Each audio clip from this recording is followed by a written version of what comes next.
నమస్తే అన్న, అందరికీ నమస్కారం. కువైట్కు వీసా తీసుకొని టైం అయిపోయిన వారు రావచ్చా, అలాగే కొత్త వీసా వారు కువైట్కు రావచ్చా అని అడుగుతూ ఉన్నారన్నమాట.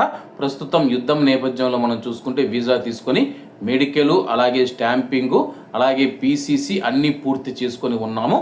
మేమైతే కువైట్కు రావచ్చా అని చెప్పేసి చాలామంది అడుగుతూ ఉన్నారు.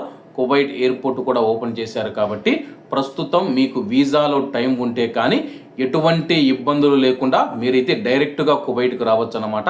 ఒకవేళ మీ వీసాలో టైం అయిపోయి ఉంటే కానీ కువైట్ అధికారులు కీలక ప్రకటన చేసిన విషయం అందరికీ తెలిసిందే. ఇంతకుముందు కూడా నేను ఒక వీడియో చేశాను అనమాట.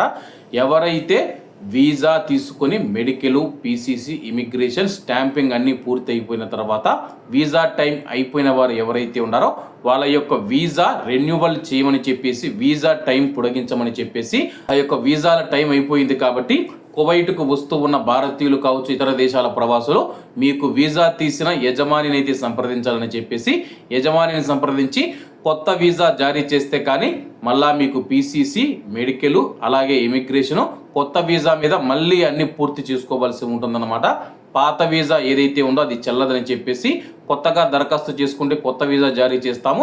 ఆ తర్వాత కొత్త వీసా మీద వీసా ప్రక్రియ అంతా పూర్తి చేసిన తర్వాత మీరు కువైట్కు రావచ్చని చెప్పేసి అధికారులు తెలుపుతూ ఉన్నారనమాట. కాబట్టి కువైట్కు రావాలనుకుంటూ ఉన్న మన భారతీయులు ఎవరైతే ఉన్నారో ఈ నిర్ణయం వల్ల మనం చూసుకుంటే కానీ డబల్ ఖర్చు అయితే అవుతూ ఉందన్నమాట.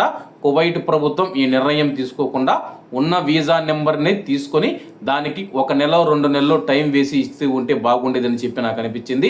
ఇప్పుడు కువైట్కు వస్తూ ఉన్న భారతీయులు కావచ్చు, ప్రవాసులు కావచ్చు, వాళ్ళ పైన ఆర్థిక భారం ఎక్కువైతే పడిందనమాట.